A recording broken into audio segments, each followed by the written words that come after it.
Friends, അസ്സലാമു അലൈക്കും. എല്ലാവർക്കും എൻ്റെ പുതിയൊരു വീഡിയോയിലേക്ക് സ്വാഗതം. എല്ലാവർക്കും സുഖമാണെന്ന് വിശ്വസിക്കുന്നു. ഞാൻ ഇന്ന് വന്നിട്ടുള്ളത് അയില പൊള്ളിച്ചതിൻ്റെ റെസിപ്പി ആയിട്ടാണ്. മീൻ ഇഷ്ടമുള്ളവർക്ക് ഇത് തീർച്ചയായിട്ടും ഇഷ്ടപ്പെടുന്ന ഒരു വിഭവമാണ്. അപ്പോൾ നമുക്കിത് എങ്ങനെയാണെന്ന് വളരെ എളുപ്പം തയ്യാറാക്കിയിട്ട് എടുക്കുന്നതെന്ന് നോക്കാം. അപ്പോൾ ആദ്യം തന്നെ നമുക്ക് ഫിഷിലേക്ക് പുരട്ടാൻ വേണ്ടിയിട്ടുള്ള ഒരു മസാല ഒന്ന് തയ്യാറാക്കിയിട്ടെടുക്കണം. അപ്പോൾ ഒരു ബൗളിലേക്ക് 1/2 ടീസ്പൂൺ മഞ്ഞൾപ്പൊടിയും 1 ടീസ്പൂൺ നിറഞ്ഞിരിക്കുന്ന രീതിയിൽ മുളക് പൊടി ഞാൻ ഇട്ട് കൊടുത്തിട്ടുണ്ട്. പിന്നെ ഒരു 1/2 ടീസ്പൂണും കൂടി. അപ്പോൾ ഇത്രയും വേണം നമ്മൾ അതിലേക്ക് മുളക് പൊടി ഇട്ട് കൊടുക്കേണ്ടത്. അടുത്ത് ഇനി ചേർത്ത് കൊടുക്കേണ്ടത് 1/4 ടീസ്പൂണിൻ്റെ പാതി അളവിൽ പെരുംജീരകപ്പൊടിയും ഒരു 1/2 ടീസ്പൂൺ കുരുമുളക് പൊടിയും കൂടി ഇട്ട് കൊടുത്തിട്ട് ഇനി നമുക്ക് അടുത്ത് അതിലേക്ക് ചേർത്ത് കൊടുക്കേണ്ടത് നാരങ്ങാ നീരാണ്. അപ്പോൾ ഞാനത് 1 ടീസ്പൂൺ എടുത്തിട്ടുണ്ട്. അപ്പോൾ അത് ഒഴിച്ച് കൊടുത്തതിന് ശേഷം നമ്മുടെ ടേസ്റ്റിന് ആവശ്യമായിട്ടുള്ള ഉപ്പും കൂടി ആ പൊടിയിലേക്ക് ചേർത്ത് കൊടുക്കണം. നമുക്കതിലേക്ക് അല്പം വെള്ളവും കൂടി ചേർത്ത് കൊടുക്കണം. അപ്പോൾ അതിനു മുമ്പ് ആ പൊടിയൊക്കെ ഒന്ന് കൈവച്ചൊന്ന് മിക്സ് ആക്കിയിട്ട് കൊടുക്കുക. എന്നിട്ട് നമുക്കതിലേക്ക് വെള്ളം ഒഴിച്ചു കൊടുത്ത് ഒന്നും കൂടി അതൊന്ന് നല്ല പോലെ ഒന്ന് മിക്സ് ആക്കിയിട്ട് എടുക്കണം. അപ്പോൾ ഞാനിപ്പോൾ 5 അയില മീനിന് വേണ്ടിയിട്ടുള്ള മസാലയാണ് ഇപ്പോൾ ഈ തയ്യാറാക്കുന്നത്. നിങ്ങളിപ്പോൾ അതിന് കൂടുതൽ മീൻ എടുക്കുന്നുണ്ടെങ്കിൽ അതിനനുസരിച്ച് ഈ പൊടികളുടെ അളവും നിങ്ങൾ കൂട്ടുക. അപ്പോൾ വെള്ളം ഒഴിച്ച് അതൊന്ന് സെറ്റാക്കി വെച്ചിട്ടുണ്ട്. അപ്പോൾ ഞാൻ ഈ 5 അയിലയും നല്ലപോലെ കഴുകി വൃത്തിയാക്കിയിട്ട് 2 സൈഡും ഒന്ന് വരഞ്ഞെടുത്തിട്ടുള്ളതാണ്. അപ്പോൾ ദേ കണ്ടില്ലേ, ഇനി ഇതിൻ്റെ ഉൾഭാഗത്തൊക്കെ ആകും വിധം, ആ വരഞ്ഞ ഉൾഭാഗത്തൊക്കെ ആകും വിധം നമ്മൾ ഈ മസാല ഒന്ന് അതിലേക്ക് പുരട്ടി കൊടുക്കുക. സാധാരണ നമ്മൾ ഫിഷ് ഫ്രൈ ചെയ്യുന്ന ആ ഒരു രീതിയിൽ തന്നെയാണ് ഇപ്പോൾ ഇത് ചെയ്യുന്നത്. പക്ഷെ നമ്മൾ അങ്ങനെ 100% ഇതങ്ങോട്ട് വേവിച്ചിട്ടെടുക്കത്തില്ല. ഒരു 80% വരെ ഫ്രൈ ചെയ്തിട്ട് ബാക്കി 20% നമ്മൾ വാഴയിലയിൽ പൊള്ളിച്ചിട്ടെടുക്കുകയാണ്. അപ്പോൾ നമ്മൾ അതിൽ മസാലയൊക്കെ നല്ല പോലെ ഒന്ന് പുരട്ടി കൊടുത്തിട്ടുണ്ട്. ഇനി ഇത് 2 മണിക്കൂർ നമുക്ക് മാറ്റി വയ്ക്കാം, എങ്കിലേ അതിൽ നല്ല പോലെ മസാല ഒന്ന് പിടിക്കുകയുള്ളൂ. അപ്പോൾ 2 മണിക്കൂറിന് ശേഷം നമുക്ക് ആ മീനൊന്ന് ഫ്രൈ ചെയ്തിട്ടെടുക്കാം. അപ്പോൾ ഷാലോ ഫ്രൈ ആണ് ചെയ്യേണ്ടത്, അല്പം മാത്രം ഓയിൽ എടുത്താൽ മതി. ഇനി നമുക്കതിലേക്ക് ഓരോ ഫിഷായിട്ട് വെച്ച് കൊടുക്കാം. ഇനി നമ്മളൊരു ഹൈ ഫ്ലെയിമിൽ വെച്ച് 2 സൈഡും 5 മിനിറ്റ് വെച്ചിട്ട് നമുക്കതൊന്ന് ഫ്രൈ ചെയ്തിട്ടെടുക്കാം. ഞാൻ നേരത്തെ പറഞ്ഞ പോലെ തന്നെ 80% മാത്രമേ നമ്മൾ ഈ ഫിഷ് ഒന്ന് ഫ്രൈ ചെയ്തിട്ടെടുക്കാൻ പാടുള്ളൂ. അപ്പോൾ ഞാൻ 5 അയിലയും എണ്ണയിലേക്ക് ഇട്ട് കൊടുത്തിട്ടുണ്ട്. അപ്പോൾ നമുക്ക് ഇനി ഇതൊന്ന് ഫ്രൈ ചെയ്തിട്ടെടുക്കാം. അപ്പോൾ ഇത് ഇത്രയും മതി. നമ്മുടെ അയില നല്ലപോലെ തന്നെ റെഡി ആയിട്ട് വന്നിട്ടുണ്ട്. ഇനി ഇതൊരു വേറൊരു പ്ലേറ്റിലേക്ക് മാറ്റാം. അപ്പോൾ നമ്മൾ മീൻ പാനിൽ നിന്ന് എടുത്തതിന് ശേഷം നമ്മൾ അതിൻ്റെ ഫ്ലെയിം ഓഫ് ആക്കണ്ട. നമ്മൾ അതിൽ തന്നെയാണ് ഇതിന് വേണ്ടിയിട്ടുള്ള ബാക്കി മസാല തയ്യാറാക്കിയിട്ടെടുക്കുന്നത്. അപ്പോൾ ഇതേ കണ്ടില്ലേ, നമ്മളെല്ലാം ഇവിടെ ഫ്രൈ ചെയ്തിട്ട് എടുത്തിട്ടുണ്ട്. ഇനി നമുക്ക് ആ ഫിഷ് മാറ്റി വെച്ചിട്ട് ഇതിന് വേണ്ടിയിട്ടുള്ള മസാല ഒന്ന് തയ്യാറാക്കിയിട്ടെടുക്കാം. അപ്പോൾ ആ എണ്ണയിലേക്ക് തന്നെ ഞാനിവിടെ 3 ചെറിയ സവാള അതൊന്ന് ചെറുതായിട്ട് അരിഞ്ഞിട്ട് ആ എണ്ണയിലേക്ക് ഇട്ട് കൊടുത്തിട്ടുണ്ട്. ഇനി നമുക്കതൊന്ന് വഴറ്റിയെടുക്കാം.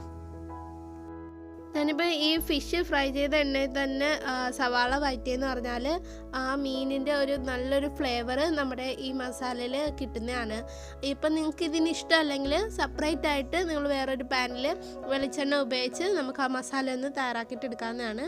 അപ്പോൾ സവാള ചെറുതായിട്ടൊന്ന് വഴന്ന് വരുമ്പോഴത്തേക്ക് നമുക്കതിലേക്ക് വെളുത്തുള്ളിയും ഇഞ്ചിയും ചതച്ചത് ചേർത്ത് കൊടുക്കാം. അതൊരു 2 ടേബിൾ സ്പൂൺ ഞാൻ എടുത്തിട്ടുണ്ട്. അപ്പോൾ അതിലേക്ക് നല്ലപോലെ ഒന്ന് വഴറ്റിയിട്ട് കൊടുക്കുക. ഇനി വേണ്ടത് നമുക്ക് പച്ചമുളകാണ്. അപ്പോൾ ഞാനിവിടെ 6 പച്ചമുളക് ചതച്ചിട്ട് വേണം നമ്മൾ ആ സവാളിലേക്ക് ചേർത്ത് കൊടുക്കേണ്ടത്. ഇനി നമ്മുടെ ടേസ്റ്റിന് ആവശ്യമായിട്ടുള്ള ഉപ്പും കൂടി ഇട്ട് കൊടുത്തിട്ട് നമുക്ക് ആ സവാളയൊന്ന് വഴറ്റിയിട്ടെടുക്കാം. പിന്നെ ഈ ഉപ്പിടുന്നത് നിങ്ങൾക്ക് നേരത്തെ സവാള ഇടുന്ന സമയത്ത് തന്നെ ഇട്ട് കൊടുക്കാമെന്നുണ്ടെങ്കിൽ സവാള പെട്ടെന്ന് തന്നെ ഒന്ന് വഴന്നിട്ട് ഇട്ടും. ഞാനിപ്പോഴാണ് ഉപ്പിൻ്റെ കാര്യം ഓർത്തത്. അത് കുഴപ്പമില്ല, ഈ സമയത്തായാലും നമ്മൾ ചേർത്ത് കൊടുത്താൽ മതി. പിന്നെ സവാള വഴറ്റുന്ന സമയത്ത് ഇട്ട് കൊടുക്കാമെന്നുണ്ടെങ്കിൽ അങ്ങ് പെട്ടെന്ന് തന്നെ അതൊന്ന് വഴന്ന് കിട്ടും. ഇനി ഒരു 2 തക്കാളി ചെറുതായിട്ട് അരിഞ്ഞതും കൂടി അതിലേക്ക് ഇട്ട് കൊടുത്തിട്ട് നല്ലപോലെ നമുക്കതൊന്ന് വഴറ്റിയിട്ടെടുക്കാം. ഇനി ആ തക്കാളിയൊക്കെ നല്ലപോലെ ഒന്ന് വെന്ത് വരുന്നിടം വരെ നമുക്കിതൊന്ന് വഴറ്റിയിട്ട് കൊടുക്കാം. അപ്പോൾ ഇതേ നമ്മുടെ തക്കാളിയും സവാളയൊക്കെ നല്ലപോലെ ഒന്ന് വഴന്നു വന്നിട്ടുണ്ട്. ഇനി നമുക്കതിലേക്ക് പൊടികൾ ചേർത്ത് കൊടുക്കണം. അപ്പോൾ ആദ്യം നമുക്കതിലേക്ക് ചേർത്ത് കൊടുക്കേണ്ടത് മഞ്ഞൾപ്പൊടിയാണ്. 1/4 ടീസ്പൂൺ മഞ്ഞൾപ്പൊടി വേണം നമ്മളതിലേക്ക് ചേർത്ത് കൊടുക്കേണ്ടത്. അടുത്ത് ഇനി ഇടേണ്ടത് മല്ലിപ്പൊടിയാണ്. അപ്പോൾ 1 ടേബിൾ സ്പൂൺ മല്ലിപ്പൊടി ഞാൻ ഇട്ട് കൊടുത്തിട്ടുണ്ട്. കൂടെ തന്നെ 1 ടേബിൾ സ്പൂൺ അളവിൽ മുളക് പൊടിയും കൂടി ചേർത്ത് കൊടുക്കാം. അടുത്ത നമുക്ക് കുരുമുളക് പൊടി ഇട്ട് കൊടുക്കണം. ഞാനിപ്പോൾ ഒരു 1/2 ടീസ്പൂണിൽ കുറഞ്ഞ് നിൽക്കുന്ന അളവിലാണ് കുരുമുളക് പൊടി ഇട്ട് കൊടുത്തിട്ടുള്ളത്. അപ്പോൾ നിങ്ങൾക്ക് എരിവ് കൂടുതൽ വേണമെന്നുള്ളവർക്ക് അതിനനുസരിച്ച് അതിലേക്ക് കുരുമുളക് പൊടി ചേർത്ത് കൊടുക്കാവുന്നതാണ്. അപ്പോൾ അതിൻ്റെ പച്ചമണം ഒന്ന് മാറുന്നിടം വരെ ഞാനതൊന്ന് വഴറ്റിയെടുത്തിട്ടുണ്ട്. അപ്പോൾ ഇത് ഇത്രയേ ഉള്ളൂ. ഇനി നമുക്കിതിൻ്റെ ഫ്ലെയിം ഓഫ് ചെയ്യാം. നല്ല പോലെ തന്നെ ഇത് റെഡി ആയിട്ട് വന്നിട്ടുണ്ട്. അടുത്തിന് നമുക്ക് എടുക്കേണ്ടത് വാഴയിലയാണ്. അപ്പോൾ ഞാനത് നല്ല പോലെ ഒന്ന് വാട്ടിയെടുത്തിട്ടുണ്ട്. അതേ കണ്ടില്ലേ, ഇതേപോലെ. എങ്കിലേ നമുക്ക് മീനൊക്കെ അതിൽ വെച്ച് കൊടുത്തിട്ട് ഒന്ന് കവർ ചെയ്തിട്ട് എടുക്കാൻ പറ്റത്തുള്ളൂ. ഇല്ലെങ്കിൽ നമ്മളത് മടക്കുന്ന സമയത്ത് വാഴയില കീറിപ്പോവാൻ നല്ല ചാൻസ് ഉണ്ട്. ഇനി നമുക്കതിലേക്ക് നമ്മൾ തയ്യാറാക്കി വെച്ചിരുന്ന മസാല വെച്ച് കൊടുക്കാം. അപ്പോൾ ആദ്യം കുറച്ച് മസാല അതിലൊന്ന് വെച്ച് കൊടുത്തതിന് ശേഷം നമുക്കിനി നേരത്തെ ഫ്രൈ ചെയ്ത് വെച്ചിരുന്ന ഫിഷ് ഓരോന്നായിട്ട് വാഴയിലേക്ക് വെച്ച് കൊടുക്കണം. അപ്പോൾ മീൻ വെച്ച് കൊടുത്തതിന് ശേഷം നമുക്കതിലേക്ക് ബാക്കിയുള്ള മസാലയും കൂടി അതിൻ്റെ മുകളിലായിട്ട് വെച്ച് കൊടുക്കണം. അപ്പോൾ നമ്മൾ മീനൊക്കെ അതിൽ വെച്ച് കൊടുത്തിട്ടുണ്ട്. അപ്പോൾ നല്ല പോലെ മസാലയൊക്കെ പുരട്ടി ഒന്ന് സെറ്റാക്കിയതിന് ശേഷം നമുക്കിനി വാഴയിലയിൽ അതൊന്ന് പൊതിഞ്ഞിട്ട് എടുക്കണം. അപ്പോൾ നമ്മൾ 5 അയിലയും വാഴയിലയിലൊന്ന് പൊതിഞ്ഞെടുത്തിട്ടുണ്ട്. ഇനി വാഴയുടെ ആ നാര് വെച്ചിട്ട് തന്നെ നമ്മൾ അതൊന്ന് കെട്ടുകയാണ് വേണ്ടത്. അപ്പോൾ ഇത് നല്ല പോലെ സെറ്റാക്കി എടുത്തിട്ടുണ്ട്. ഇനി നമുക്കിത് ഒരു പാനിൽ വെച്ച് 2 സൈഡും ഒന്ന് പൊള്ളിച്ചിട്ടെടുക്കണം. അപ്പോൾ നല്ല ചൂടായ പാനിലേക്ക് നമുക്കിത് വെച്ച് കൊടുക്കാം.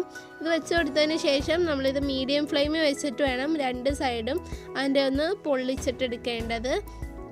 ഇപ്പോൾ ഒരു സൈഡ് അതിൻ്റെ നല്ല പോലെ ഇവിടെ റെഡി ആയിട്ടുണ്ട്. ഇനി ഇത് തിരിച്ചിട്ട് കൊടുത്ത് അതിൻ്റെ മുകൾ ഭാഗം കൂടി നമുക്ക് ആ വാഴയില വെച്ചൊന്ന് ഫിഷ് ഒന്ന് പൊള്ളിച്ചിട്ടെടുക്കണം. അപ്പോൾ അത് നല്ല പോലെ റെഡി ആയിട്ടുണ്ട്. ഇനി ഇത് നമുക്ക് വേറൊരു പ്ലേറ്റിലേക്ക് മാറ്റാം. ഇനി നമുക്ക് അതിൻ്റെ വാഴനാര് ഒക്കെ ഒന്ന് കട്ട് ചെയ്ത് മാറ്റിയിട്ട് നമുക്ക് ആ വാഴയില ഒന്ന് തുറന്ന് നോക്കാം. അപ്പോൾ നല്ല ആവിയും നല്ല മണമൊക്കെ വരുന്നുണ്ട് ഇപ്പോൾ അതിൻ്റെ ഉള്ളിൽ നിന്ന്. അപ്പോൾ എന്തായാലും ഒന്ന് ട്രൈ ചെയ്തിട്ട് നോക്കുക, നിങ്ങൾക്കത് തീർച്ചയായിട്ടും ഇഷ്ടപ്പെടും. അപ്പോൾ മീനൊക്കെ കൂടുതലും കഴിക്കുന്നവർക്ക് ഇതെന്തായാലും ഇഷ്ടപ്പെടുമെന്ന് എനിക്ക് ഉറപ്പാണ്. അപ്പോൾ നിങ്ങൾ എന്തായാലും ഒന്ന് ട്രൈ ചെയ്തിട്ട് നോക്കുക. നല്ല സിമ്പിളാണ് ഇത് റെഡിയാക്കാൻ. അപ്പോൾ ട്രൈ ചെയ്യണം. ഞാൻ അടുത്ത ദിവസം ഇതിലും നല്ല റെസിപ്പിയായിട്ട് വീണ്ടും വരുന്നതായിരിക്കും. അതിനു മുമ്പ് എൻ്റെ ഈ ചാനൽ ഇഷ്ടപ്പെടുകയാണെങ്കിൽ ഒന്ന് സബ്സ്ക്രൈബ് ചെയ്യുക. അപ്പോൾ കൂടെ ഒരു കൊച്ചു ബെല്ലൈക്കണും കൂടി കാണും. അതും കൂടി നിങ്ങളൊന്ന് പ്രസ് ചെയ്താലേ ഞാനിടുന്ന വീഡിയോ അപ്പോൾ നോട്ടിഫിക്കേഷനായി നിങ്ങൾക്ക് ലഭിക്കുകയുള്ളൂ. അപ്പോൾ ശരി, ഓക്കെ, ബൈ.